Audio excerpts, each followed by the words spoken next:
हरे कृष्णा।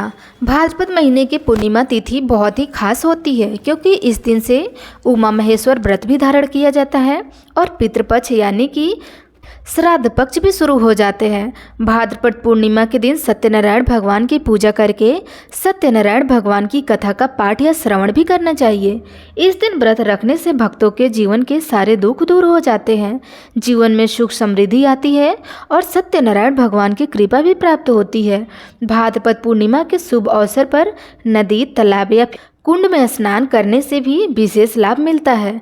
पूर्णिमा की तिथि को चंद्रमा अपनी 16 कलाओं से परिपूर्ण होता है, इसलिए इस दिन व्रत रखकर रात को चंद्र देवता की विशेष पूजा अर्चना की जाती है और भादो पूर्णिमा के दिन भगवान विष्णु के साथ साथ माता लक्ष्मी की भी पूजा अर्चना की जाती है और साथ ही इस दिन भगवान शिव और माता पार्वती की भी विशेष पूजा अर्चना की जाती है क्योंकि इस दिन उमा महेश्वर व्रत भी किया जाता है। इस दिन व्रत रखने से भक्तों को भगवान शिव और माता पार्वती की कृपा भी प्राप्त होती है। मान्यताओं के अनुसार भगवान विष्णु ने भी देवी लक्ष्मी की प्राप्ति के लिए उमा महेश्वर व्रत रखा था। उमा महेश्वर व्रत के दिन भगवान शिव और माता पार्वती का गंगा जल, सफ़ेद पुष्प, भांग, धतूरा, बेलपत्र और अखंडित चावल से धूप दीप जलाकर पूजन किया जाता है।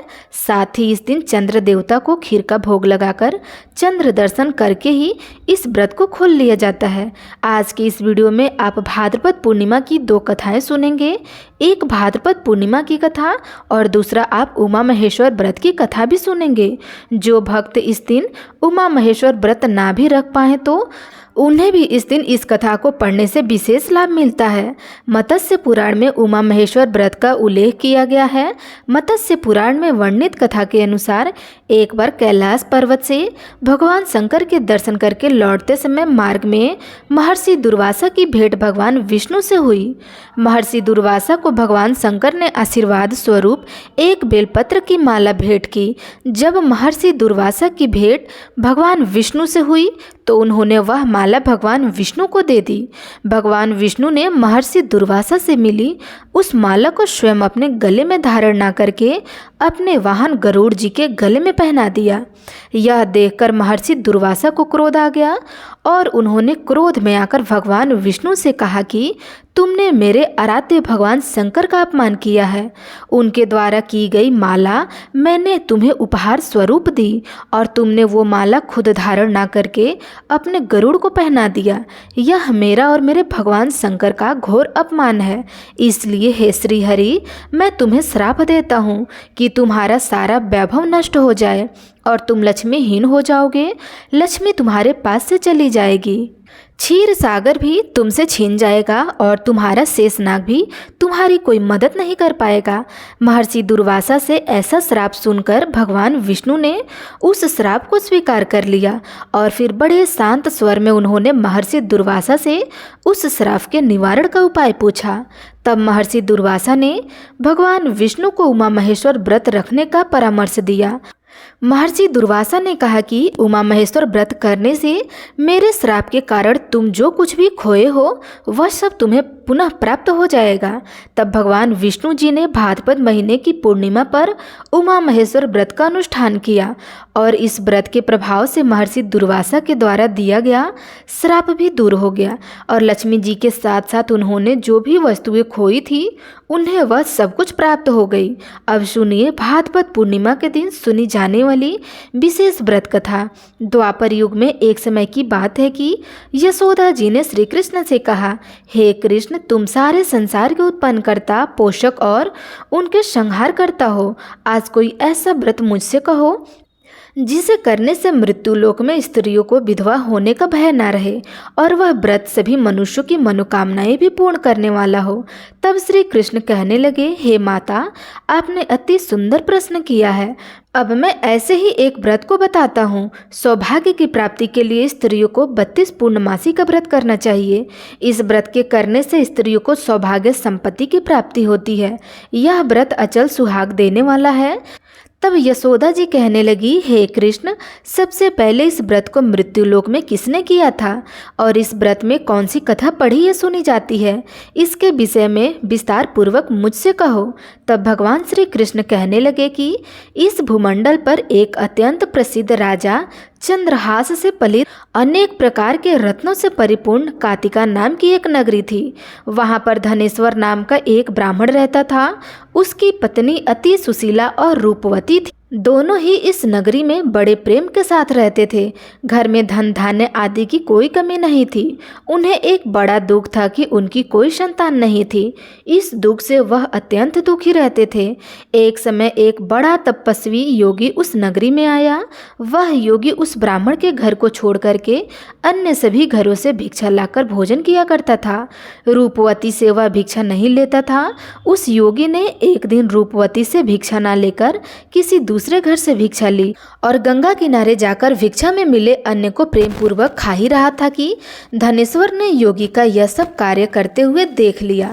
अपनी भिक्षा के अनादर से दुखी होकर धनेश्वर योगी से बोला, हे महात्मा, आप सभी घरों से भिक्षा लेते हैं, परंतु मेरे घर की भिक्षा आप कभी नहीं लेते हैं। इसका क्या कारण है? योगी महाराज कहने लगे कि निसंतान के घर की भिक्षा पतितों के अन्न के तुल्य होती है, और जो पापियों का अन्न खाता है वह दुख भी पापी हो जाता है। क्योंकि तुम निसंतान हो इसलिए पतित हो। जाने के डर से मैं तुम्हारे घर की भिक्षा नहीं लेता। धनेश्वर यह बात सुनकर बहुत दुखी हुआ और हाथ जोड़कर योगी के पैरों में गिर पड़ा और बड़े विनती स्वर में कहने लगा कि हे महाराज, अगर ऐसा है तो आप ही मुझे पुत्र प्राप्ति का कोई उपाय बताइए। आप तो सर्वज्ञ हैं, मुझ पर अवश्य ही आप कृपा करेंगे।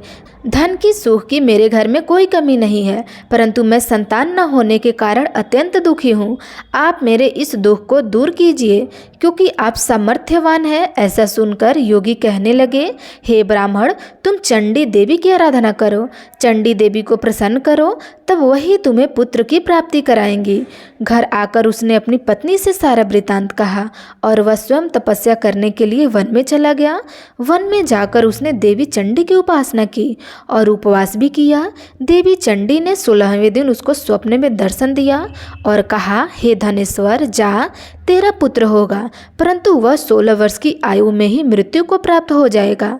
अगर तुम दोनों पति पत्नी मिलकर 32 पूर्णमासियों का व्रत विधि विधान से करोगे तो वह दीर्घ आयु होगा। जितनी तुम्हारी सामर्थ्य हो, आटे के उतने दिए बनाकर शिव जी का पूजन करना, परंतु पूर्णमास को दिए की यह संख्या 32 होनी चाहिए। प्रातःकाल हो जाने पर इस स्थान के पास ही तुम्हें एक आम का वृक्ष दिखाई देगा। उस पर चढ़कर तुम आम का वह फल तोड़कर शीघ्र अपने घर चले जाना। अपनी पत्नी से सारा वृतांत कहना। ऋतु स्नान के बाद वह स्वच्छ होकर श्री शंकर जी का ध्यान करके उस फल को खा लेगी। तब शंकर जी की कृपा से उसे गर्भ ठहर जाएगा। जब वह ब्राह्मण प्रातःकाल उठा तो उसने उस स्थान के पास ही आम का एक पेड़ वृक्ष दिखाई दिया। उस स्थान के पास ही आम का एक वृक्ष देखा जिस पर एक अत्यंत सुंदर आम का फल लगा हुआ था। उस ब्राह्मण ने आम के वृक्ष पर चढ़कर उस फल को तोड़ने का प्रयास किया, परंतु वृक्ष पर कई बार प्रयास करने के बाद भी वह चढ़ नहीं पाया। तब तो ब्राह्मण को बहुत चिंता हुई। विघ्न विनाशक गणेश जी की वंदना करने लगा कि हे दयानिधे, अपने भक्तों के विघ्नों का नाश करके उन्होंने मंगल कार्यों को करने वाले, हे दुष्टों का नाश करने वाले, रिद्धि सिद्धि के प्रदाता, आप मुझ पर कृपा करके इतनी शक्ति दे कि मैं अपने मनोरथ को पूर्ण कर सकूं। इस पर गणेश जी की प्रार्थना करने से उनकी कृपा से धनेश्वर शीघ्र ही वृक्ष पर चढ़ गया और उसने उस अति सुंदर आम का फल जो देखा था उसे तोड़ लिया और घर ले जाकर अपनी पत्नी को दे दिया। पत्नी ने पति के कहे अनुसार उस फल को खा लिया और कुछ ही महीने के बाद वह गर्भवती हो गई। देवी की कृपा से एक अत्यंत सुंदर पुत्र प्राप्त हुआ जिसका नाम उन्होंने देवीदास रखा। देवीदास जब बड़ा हुआ तो उसे अपनी मामा के साथ पढ़ने के लिए काशी भेज दिया गया। काशी में उन दोनों के साथ एक दुर्घटना घटी जिस कारण धोखे से देवीदास का विवाह हो गया। देवीदास ने कहा कि वह अल्पायु है, परंतु फिर भी जबरन उसका विवाह करा दिया गया। कुछ समय के बाद काल उसके प्राण लेने आया, लेकिन ब्राह्मण दंपति ने 32 पूर्णमासी का व्रत कर लिया था, इसलिए काल उसका कुछ नहीं बिगाड़ पाया। इस कथा के अनुसार सच्चे मन से पूर्णिमा के दिन व्रत करने से संकटों से मुक्ति मिलती है, दीर्घ आयु होती है और सभी मनोकामनाएं भी पूर्ण हो जाती है। पूर्णिमा के दिन श्री सत्यनारायण भगवान का व्रत करके श्री सत्यनारायण भगवान की कथा भी अवश्य पढ़नी और सुननी चाहिए। श्री सत्यनारायण भगवान की कथा का पाठ सूर्यास्त से पहले पहले कर लेना चाहिए। सत्यनारायण भगवान को भोग में लगाने के लिए पंचामृत, जिसमें तुलसी दल अवश्य डालकर रखें, या फिर आप आटे को घी में भूनकर उसमें चीनी मिलाकर उसका प्रसाद तैयार कर कथा सुनते समय भगवान के सामने रखें। कथा समाप्त होने के बाद भगवान से उस भोग को स्वीकार करने का आग्रह करते हुए प्रसाद रूप में उस भोग को सभी लोगों में बांटकर खुद भी ग्रहण करना चाहिए। तो प्रेम से बोलिए श्री सत्यनारायण भगवान की जय, श्री विष्णु भगवान की जय, माता लक्ष्मी की जय।